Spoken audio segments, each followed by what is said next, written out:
ہمارے اور آپ کے پیارے آقا حضور احمد مجتبیٰ محمد مصطفیٰ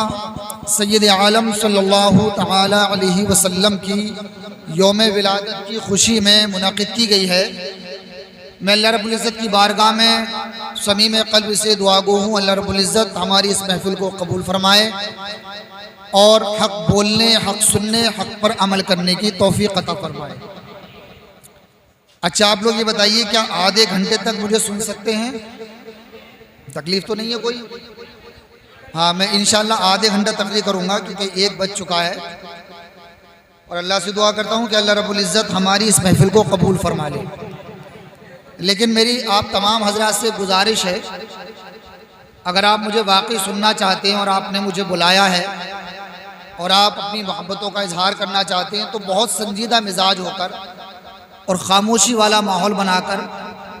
اس طرح آپ سنیں کہ تاکہ سننے کا کوئی نہ کوئی فائدہ بھی حاصل ہو سکے،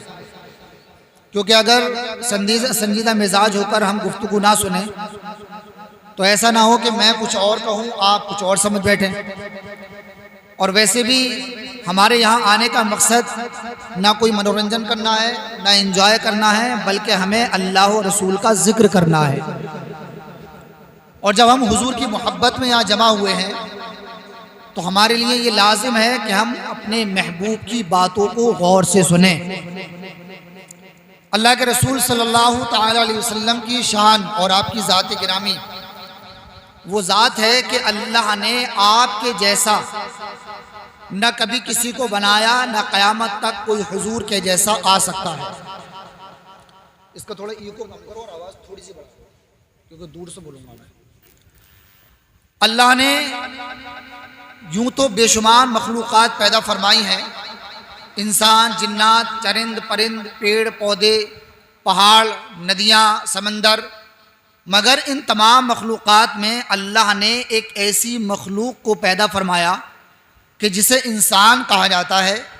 اللہ نے تمام مخلوقات میں انسان کو سب سے زیادہ برتری اور سب سے زیادہ فضیلت عطا فرمائی ہے، لیکن انسانوں کے مابین بھی ایک ایسی شخصیت ہے کہ جسے اللہ نے کائنات کا دولہا بنا کر بھیجا ہے۔ سبحان اللہ۔ اللہ کے رسول صلی اللہ تعالی علیہ وسلم کو اللہ نے پوری مخلوق میں سب سے افضل و اعلیٰ بنا کر بھیجا، اور آپ علیہ الصلوۃ والسلام کو اللہ نے ساری کائنات کے لیے، سارے عالم کے لیے رحمت بنا کر بھیجا۔ سبحان اللہ۔ اور میرے نبی صلی اللہ علیہ وسلم کی رحمت کا عالم یہ ہے کہ آقا کریم صلی اللہ تعالی علیہ وسلم صرف اپنوں کے لیے رحمت نہیں بلکہ آپ تو بیگانوں کے لیے بھی رحمت بن کر آئے۔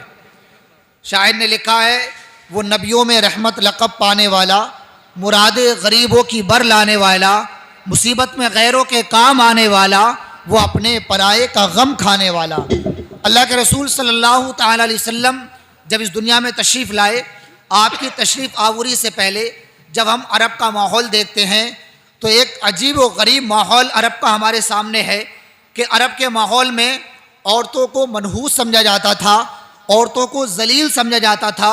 عورتوں کو ایک ٹشو پیپر کی طرح کہ جس کو استعمال کیا اور پھینک دیا، اس طریقے سے عورتوں کو سمجھا جاتا تھا۔ عالم یہ تھا کہ ایک مرد جب کسی عورت کو تنگ کرنا چاہتا تھا اس کو طلاق دیتا، اور جب اس کی عدت پوری ہونے لگتی، جب قریب آنے والی ہوتی اس کو پھر رجوع کر کے اپنے نکاح میں لے لیتا، پھر طلاق دیتا، پھر نکاح میں لے لیتا، پھر طلاق دیتا، پھر نکاح میں لے لیتا، یعنی اس کو اذیت پر اذیت دیتا رہتا۔ عالم یہ تھا اس وقت کہ عورتوں کو ذلیل و رسوا کیا جاتا تھا، عورتوں کو تکلیفیں پہنچائی جاتی تھی، اور ایک وقت وہ بھی تھا کہ جب چھوٹی چھوٹی بچیوں کو زمین میں زندہ دفن بھی کر دیا جاتا تھا۔ اس کی تھوڑی سی آواز بڑھا دو،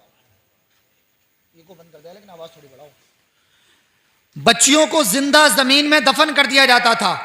اور عالم اس وقت ایسا ہو چکا تھا۔ توجہ آپ میری طرف کریں، ادھر نہ دیکھیں، ان کو ان کا کام کرنے دیجئے۔ درود پاک پڑھیے، اللہم صلی علی سیدنا مولانا محمد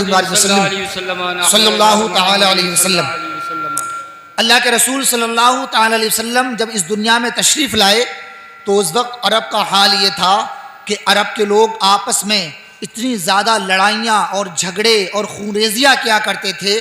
معمولی سی بات پر ان کے درمیان ایسی جنگیں برپا ہو جایا کرتی تھی کہ نسلوں تک وہ جنگیں قائم رہا کرتی تھی، نسلیں ان جنگوں میں برباد ہو جایا کرتی تھی۔ اس کے باوجود وہ لڑائیاں اور وہ ان کے جھگڑے کبھی ختم نہیں ہوتے تھے، مگر جب میرے نبی علیہ الصلوۃ والسلام اس دنیا میں آئے تو آپ کے آنے کا عالم یہ تھا کہ میرا نبی اس وقت آیا تھا جب یہ دنیا اندھیریوں میں تھی، جب یہ دنیا گمراہیت کے دلدل میں پھنسی ہوئی تھی۔ جب میرے نبی علیہ الصلوۃ والسلام اس دنیا میں تشریف لائے تو میرے آقا نے، میرے نبی نے، حضور علیہ الصلوۃ والسلام نے لوگوں کو اندھیروں سے نکال کر، گمراہیت کے دلدل سے نکال کر میرے آقا نے نور کی ہدایت عطا فرمائی تھی۔ سبحان اللہ۔ وہ نبیوں میں رحمت لقب پانے والا، مراد غریبوں کی بر لانے والا، وہ اپنے پرائے کا غم کھانے والا، مصیبت میں غیروں کے کام آنے والا۔ میرے نبی علیہ الصلوۃ والسلام کی اگر ہم آپ علیہ الصلوۃ والسلام کے رحمت للعالمین ہونے پر بات کریں تو میرے نبی علیہ الصلوۃ والسلام کا رحمت کا معاملہ یہ تھا کہ آقا کریم صلی اللہ علیہ وسلم اتنے زیادہ رحم دل کہ صرف انسانوں کے لیے رحمت نہیں بلکہ آپ تو جانوروں کے لیے بھی رحمت بن کر آئے تھے۔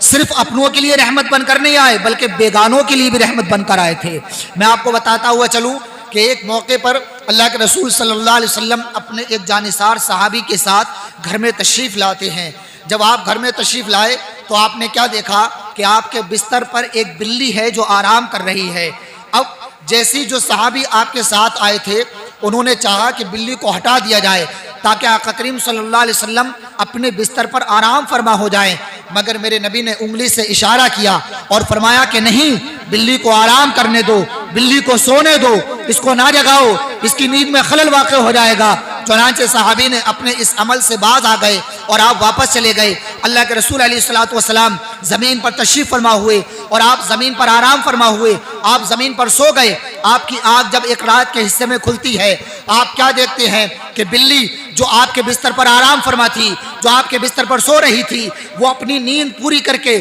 بستر سے جا چکی ہے۔ آقا کریم صلی اللہ علیہ وسلم اب اپنے بستر پر جلوہ فروز ہو جاتے ہیں۔ بتانا یہ چاہتا ہوں کہ میرے نبی کی شان یہ ہے، میرے نبی کا عالم یہ ہے، میرے نبی کی رحم دلی یہ ہے، میرے نبی کا حسن اخلاق یہ ہے، میرے نبی اس قدر دیالو ہے کہ میرے نبی صرف رحم اپنوں پر نہیں کرتے، صرف انسانوں پر نہیں کرتے، بلکہ میرے نبی تو جانوروں پر بھی رحم فرماتے ہیں۔